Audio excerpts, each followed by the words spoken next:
He got out at the perfect time. Calzaghe has not lost. This is a good time for him to get out. Because I'm not sure he wants to fight Chad Dawson.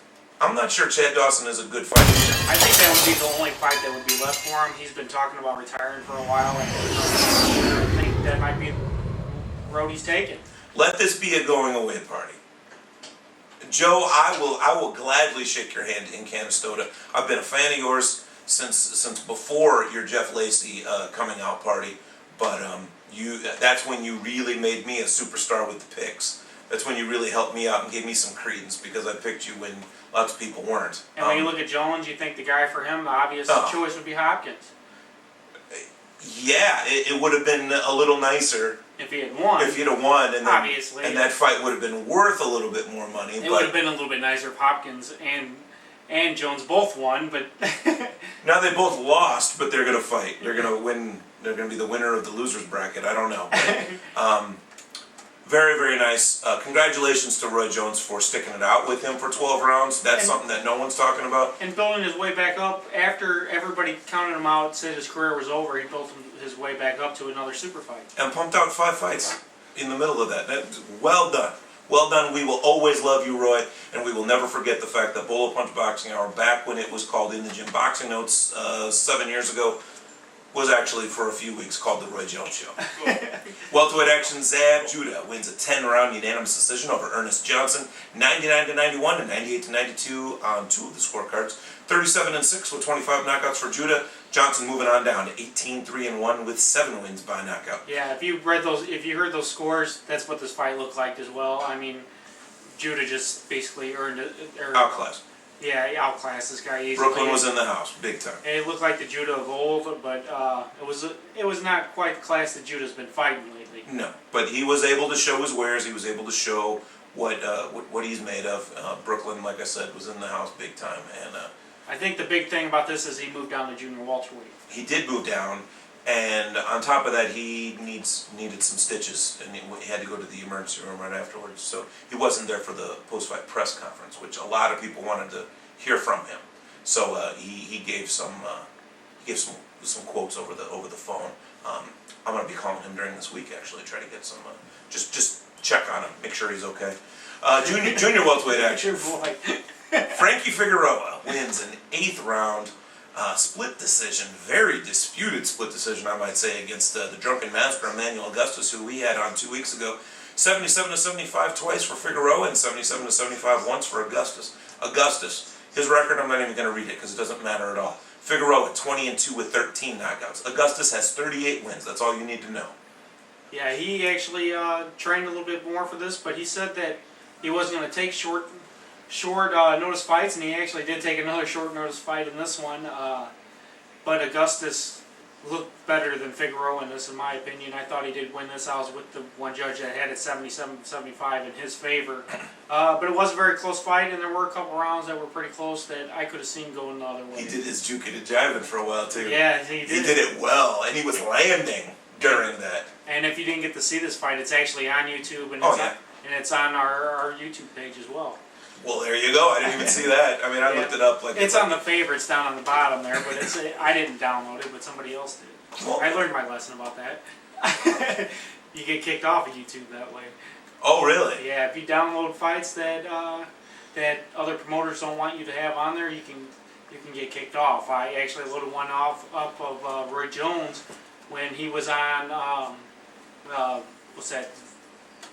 Average Joe's. Average Joe's. And I basically got threatened that our YouTube page would be taken away. So ever since then, I've never recorded anything and put it on there from a television event.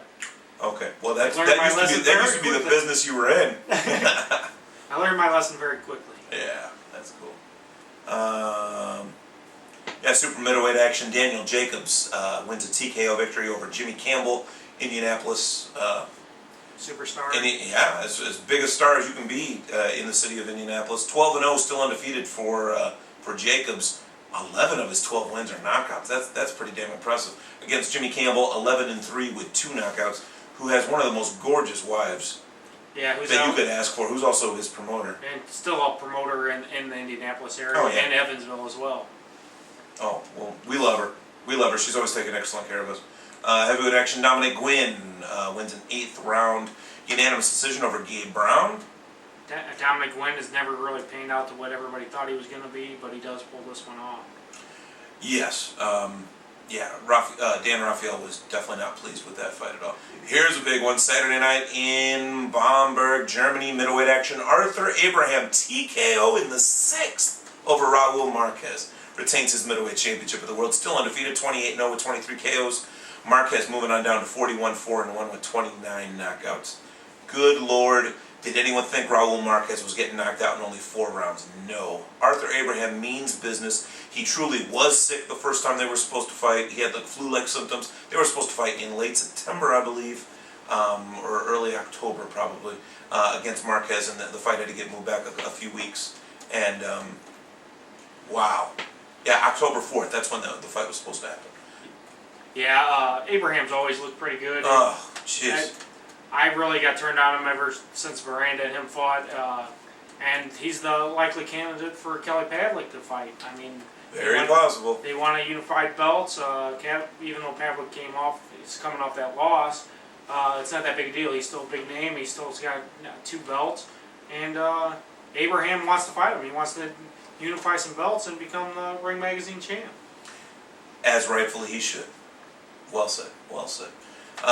Here's some upcoming fights. Well, tonight, no sense really talking about Saki Obiki against Peter Manfredo Jr. This is almost completely it might even be completely the contenders, because we had Grady Brewer fighting K9, Jadon Codrington against William Gill, Matt Remillard against Mauricio Pastrana, Ernie Marquez is fighting Xander Beauchamp, and a few others as well, mostly from the Contender Series. Yeah, most of the names on there are from Contender Series, and a lot of these guys are the first time they've fought since, Grady Brewer. He had an injury right after winning. Yeah, Saki Obika and Jadon Codrington, none of them have fought since the Contender. So that took a lot out of you fighting that often, though. Yeah. These guys had to fight 4 times in 4 weeks. That's pretty crazy. Tomorrow night, in Philadelphia, Pennsylvania, Telefutura, Raul Martinez is fighting Victor Proa. Also in Cicero tomorrow night, Mike Nevitt is taking on Shea Mobley, 8 rounds light heavies. Ivan Popoka against Cesar Vega. Eric Estrada, whose name should be Ponch, but is not, against Ivan Rodriguez. Juan Bailon and Barbaro Zepeda. And Ryan Smedik is fighting Gustavio Palacios, 4 rounds welterweights. I might try to get out there. I got to see if I can get my name in as part of the press, because Chris and I had miscommunications. I thought we were going. Chris thought otherwise. I thought you knew that we weren't. So no. You can definitely get in. No, you could show up at the door and he's letting Emil Keglebein in. Yeah, but they always put on good shows out there at 8 Count, and of course, if you're anywhere near Chicago tomorrow night, get over to Cicero. It's 10 minutes from downtown? Yeah, 10-15 minutes, depending on traffic, and they always have a good range of fights, and always. Not all of them are knockouts, not all of them are decisions, and you get a wide range of weight classes as well. You're going to see a little bit of everything. And then Saturday night, November 15th, Nashville, Tennessee, HBO, relatively free HBO, Jermaine Taylor taking on Jeff Lacey. Now the crazy part of this, everyone has worked every angle. Jermaine Taylor and Jeff Lacey were both on the 2004 Olympic team together. They both did get medals. They were buddies. They trained together. They know almost everything there is to know about their respective careers, and now they're fighting one another. What do you think here? Can Jermaine Taylor be cagey enough to stay away from the left hooks of Lacey, or is Lacey just going to overpower him? I don't know. Lacey has proven that his defense hasn't been. It's been kind of suspect. So I'm thinking Taylor will be able to outbox him.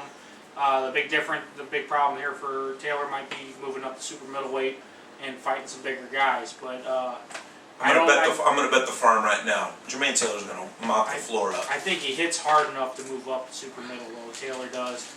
And yeah, I wouldn't go much higher though. Yeah, that's true. I wouldn't go much higher than that. And like I said, I think he has the strength for super middle, and he definitely has the speed, which will transfer up with him. And actually, it'll probably look a little faster even at super middle.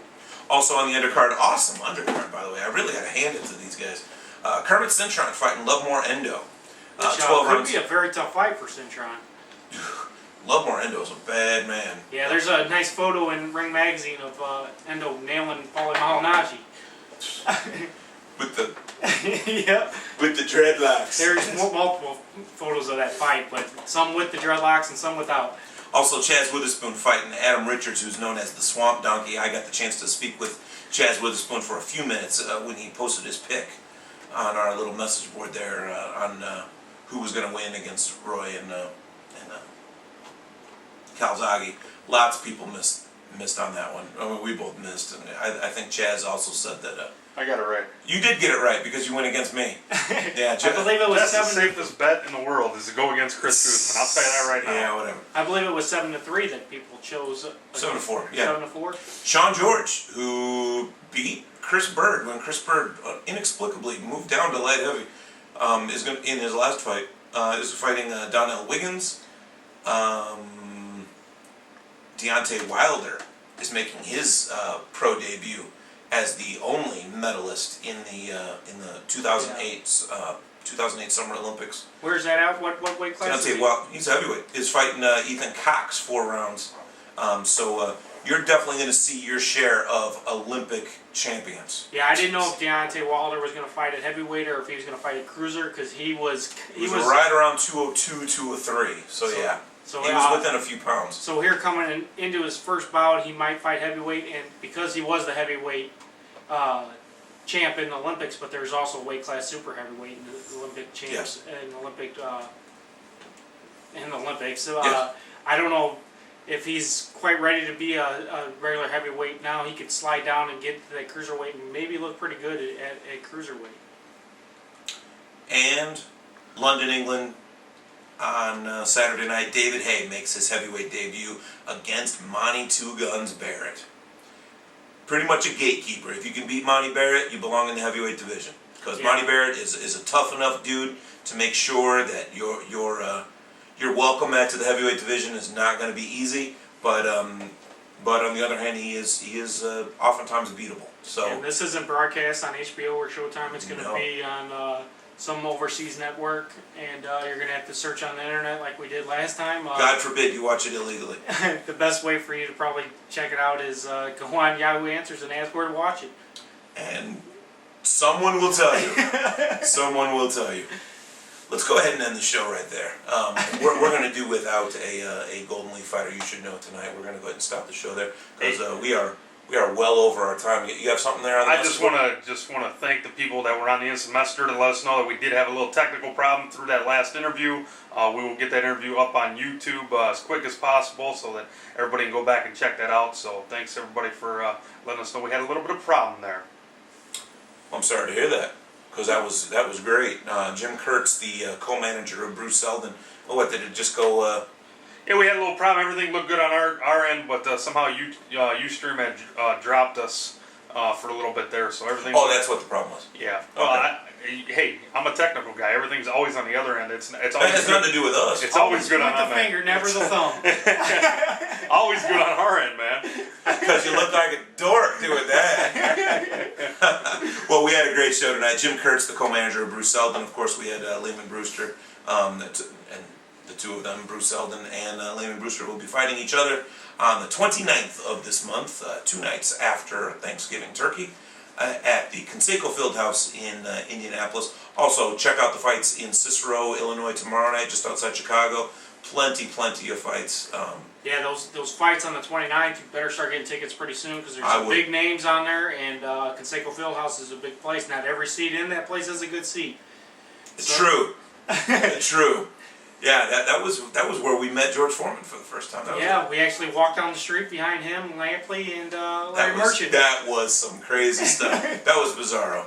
So, all right, for Timmy the Producer Patterson, Emil Soto Babinski Kekabine, I am your host, Chris Guzman, wishing you peace and punches. This has been your Bolo Punch Boxing Hour, brought to you by George Rogie Insurance. www.bolopunchboxinghour.com. Streaming to you live on Ustream.tv. Save us. Nice music, by the way. A ringside seat. Closing time. Turn all over.